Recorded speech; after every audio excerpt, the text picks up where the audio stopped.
পূর্ববঙ্গ জমিদারি দখল ও প্রজাস্বত্ব আইন প্রণীত হয় 1950 সালে। 1952 সালের 21শে ফেব্রুয়ারি তারিখে তৎকালীন পাকিস্তানের প্রধানমন্ত্রী ছিলেন খাজা নাজিম উদ্দিন। আমার ভাইয়ের রক্তে রাঙানো 21শে ফেব্রুয়ারি এই গানটির সুরকার হচ্ছেন আলতাফ মাহমুদ। আওয়ামী লীগের 6 দফা পেশ করা হয়েছিল 1966 সালে। বঙ্কিমচন্দ্র চট্টোপাধ্যায়ের কৃষ্ণকান্তের উইল উপন্যাসের প্রধান দুটি চরিত্র হচ্ছে গোবিন্দলাল ও রোহিণী। কোন সালে রবীন্দ্রনাথ ঠাকুরের জন্ম শতবার্ষিকী পালিত হয়? 1961 সালে। ইসলামের ইতিহাস ও ঐতিহ্য কোন কাব্যের উপজীব্য বিষয় ছিল? 7 সাগরের মাঝি, যেটি লিখেছিলেন ফররুখ আহমেদ। জীবনানন্দ দাশের কাব্যগ্রন্থ হচ্ছে ধূসর পাণ্ডুলিপি। কোনটি ঐতিহাসিক নাটক? রক্তাক্ত প্রান্তর। মাইকেল মধুসূদন দত্তের দেশপ্রেমের প্রকাশ ঘটেছে সনেটে। মুসলিম ভারত নাটক সাহিত্য পত্রিকার সম্পাদক ছিলেন মোজাম্মেল হক। মানিক বন্দ্যোপাধ্যায়ের পদ্মা নদীর মাঝি নামক উপন্যাসের উপজীব্য বিষয় ছিল জেলে জীবনের বিচিত্র সুখ দুঃখের কাহিনী। কোন মাধ্যমে শব্দের গতি সবচেয়ে বেশি? লোহা বা কঠিন মাধ্যমে। কোনো স্থানে মধ্যাকর্ষণজনিত ত্বরণ 9 গুণ বাড়লে একটি সরল দোলকের দোলনের দোলনকাল হবে 3 গুণ কমবে। কোনটি চুম্বক পদার্থ? কোবাল্ট। উচ্চ পর্বতের চূড়ায় উঠলে নাক দিয়ে রক্তপাতের সম্ভাবনা থাকে, কারণ উচ্চ পর্বত চূড়ায় বায়ুর চাপ কম থাকে। সমটান সম্পন্ন একটি টানা তারের দৈর্ঘ্য দ্বিগুণ করলে কম্পনাঙ্কের কতটা পরিবর্তন ঘটবে? অর্ধেক হয়ে যাবে কম্পনাঙ্ক। পারমাণবিক বোমার আবিষ্কারক হচ্ছেন ওপেনহেইমার। সিনেমাস্কোপ প্রজেক্টরে কোন ধরনের লেন্স ব্যবহৃত হয়? অবতল লেন্স ব্যবহৃত হয়। একজন সাধারণ মানুষের দেহে মোট 206 জোড়া হাড় রয়েছে। 206 টুকরা হাড় রয়েছে। তরল অধাতু নিচের কোনটি? ব্রোমিন। সেন্টেন্সটা লক্ষ্য করুন, এটি একটি সিন্স যুক্ত একটি সেন্টেন্স। সিন্সের আগে আপনারা জানেন যে প্রেজেন্ট পারফেক্ট টেন্স হয়। নিচের 4টা অপশন থেকে বি নম্বর অপশনটাই আছে, দেখেন প্রেজেন্ট পারফেক্ট টেন্স। তাহলে এটা হবে we have not had a holiday since the beginning of the year. কোনো সেন্টেন্সে যদি ইফের পরে আই ওয়্যার থাকে, এটা হচ্ছে এক ধরনের wish. If I were you, আমি যদি তুমি হতাম, তাহলে আই ওয়্যার ইউ হলে এরকম সেন্টেন্সের মাঝে পরবর্তীতে উড হবে, এবং উডের পরে আপনারা জানেন উড যেহেতু মডাল ভার্ব, তাহলে মডাল ভার্বের পরে ভার্বের বেস ফর্ম হবে। If I were you I would handle the situation more carefully. It is time. It is time যখন থাকবে তখন তারপরে সাবজেক্টের পরে পাস্ট ইনডিফিনিট টেন্স হবে। তাহলে it is time you realised your mistakes. The rainbow. Rainbow হচ্ছে একটি উপন্যাস যেটি লিখেছেন D.H. লরেন্স। টম জোন্স, এটি লিখেছেন হেনরি ফিল্ডিং, আর এটা পাবলিশ হয়েছিল first half of 18th century. Kubla খান, এটি লিখেছেন কলেরিজ। T.S. এলিয়ট জন্মগ্রহণ করেছিল যুক্তরাষ্ট্রে। ও হেনরির আসল নাম হচ্ছে উইলিয়াম সিডনি পোর্টার। গুফ খেজুরে, এই বাগধারাটির অর্থ হচ্ছে নিতান্ত অলস ব্যক্তি। কোন দুটি অঘোষ ধ্বনি? চ ছ। কোন বাক্যে ডাক ডাক গুড়গুড় এই প্রবাদটির বিশেষ অর্থ প্রকাশ পেয়েছে? ডাক ডাক গুড়গুড় না করে আসলে ডাক ডাক গুড়গুড় করে কি লাভ, আসল কথাটি বলো। মানে কাজের কথা না বলে উল্টাপাল্টা কোনো কিছু বলার চেয়ে আপনি আসল কথাটি বলেন, এরকম ডাক ডাক গুড়গুড় মানে হচ্ছে অযথা বকা। যা পূর্বে ছিল এখন নেই, ভূতপূর্ব।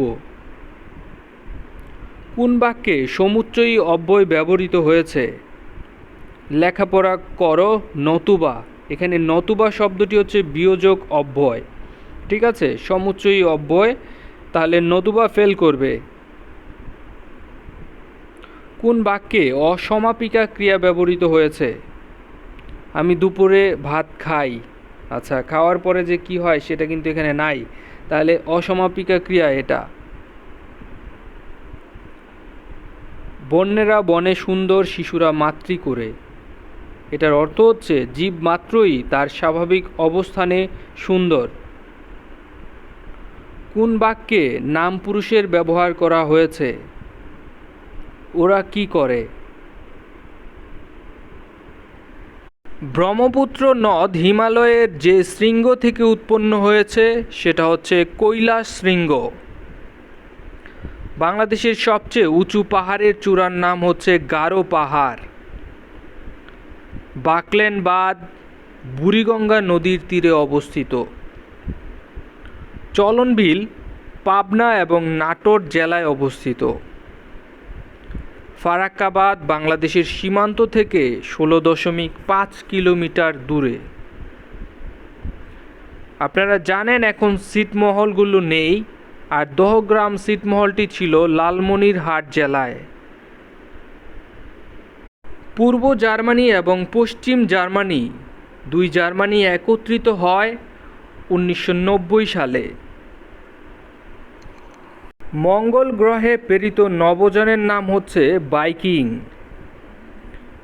United Nation Industrial Development Organization UNIDO এর সদর দপ্তর অস্ট্রিয়ার ভিয়েনায়। ইন্টারন্যাশনাল ইনস্টিটিউট অফ এজিং এটি প্রতিষ্ঠিত হয়েছে ব্যালেটায়। কখন থেকে এশীয় উন্নয়ন ব্যাংকের লেনদেন শুরু হয়? 1966 সালের ডিসেম্বর মাস থেকে। কোন দেশ প্রথম ওপেক সংঘ প্রতিষ্ঠার উদ্যোগ গ্রহণ করেছিল? ভেনেজুয়েলা।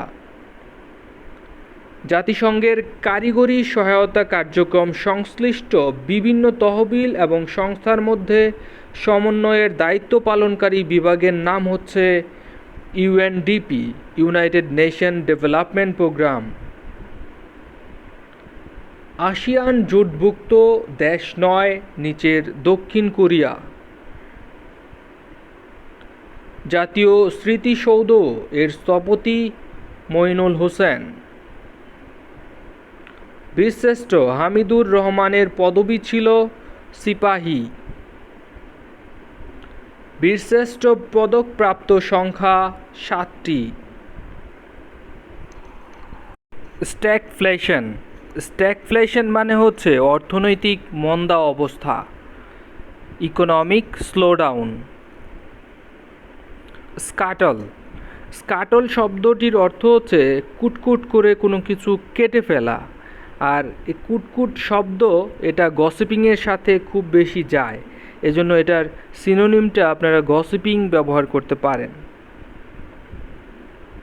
স্ট্যান্স, স্ট্যান্স মানে কোনো কিছু শেষ করে ফেলা, তাহলে এটার সাথে মিল আছে পুট অ্যান এন্ড টু, কোনো কিছু শেষ করা। বি লেটেড, আমরা জানি লেট মানে হচ্ছে আপনার অপেক্ষা করা, দেরি করা, আর বি লেটেড মানে হচ্ছে টার্ডি, কেউ অলস ব্যক্তি, নিতান্তই অলস যারা। সিকোয়েন্স, সিকোয়েন্স মানে হচ্ছে কোনো কিছু মেনে চলা বা ফলো করা, এই জন্য এটার সিনোনিম হচ্ছে টু ফলো। ইউফেমিজম, কোনো খারাপ শব্দকেও ভালোভাবে প্রকাশ করা হচ্ছে ইউফেমিজম, মানে ইনঅফেন্সিভ এক্সপ্রেশন। অফেন্সিভ হবে না, ইনঅফেন্সিভ। বাক্যটার সবার শেষে আপনি লক্ষ্য করেন স্লো কোচ। স্লো কোচ শব্দটার অর্থ জানা হয়েছে যে স্লো কোচ শব্দের অর্থ হচ্ছে ভেরি লেজি পারসন, খুব অলস ব্যক্তি। এখানে anything pernicious tends to injury or destroy, যেটা পার্নিশিয়াস সেটা হচ্ছে কোনো কিছুকে ধ্বংস করে দেয় বা নষ্ট করে দেয়। আর something which has no such harmful effect, আর যার মাঝে এরকম ধ্বংসাত্মক কোনো কিছু নেই সেটা হচ্ছে ইনোকিউয়াস, মানে নির্দোষ।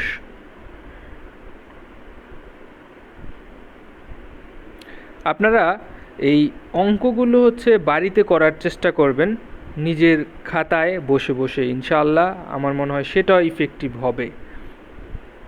এখানে সেন্টেন্সটা লক্ষ্য করুন, don't worry, English grammar is not, তারপরে বলল যে টু আন্ডারস্ট্যান্ড।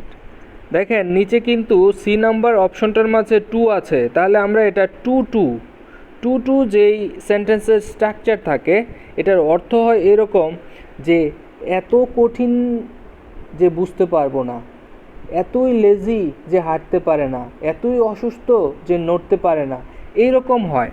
তাহলে English grammar is not too difficult to understand, মানে ইংরেজি ব্যাকরণ এত কঠিন না যে তুমি বুঝতে পারবা না। তারপরে দেখেন we have recently entered into an agreement. Entered into মানে কোনো কিছুতে প্রবেশ করা, কোনো চুক্তিতে প্রবেশ করা বা চুক্তি করা, এরকম ইন্টার্ডের সাথে ইনটু বসে। তারপরে দেখেন এখানে কি বলা হয়েছে, the boy from the village said. আচ্ছা, অনেকে বলে কিন্তু আমি না খেয়ে থাকবো তারপরেও ভিক্ষা করব না, এটার ইংরেজি ট্রান্সলেশন হচ্ছে I would rather starve than beg. আমি না খেয়ে থাকবো তারপরেও ভিক্ষা করব না। ভালো থাকুন, সুস্থ থাকুন, আমাদের চ্যানেলের সাথেই থাকুন। আসসালামু আলাইকুম।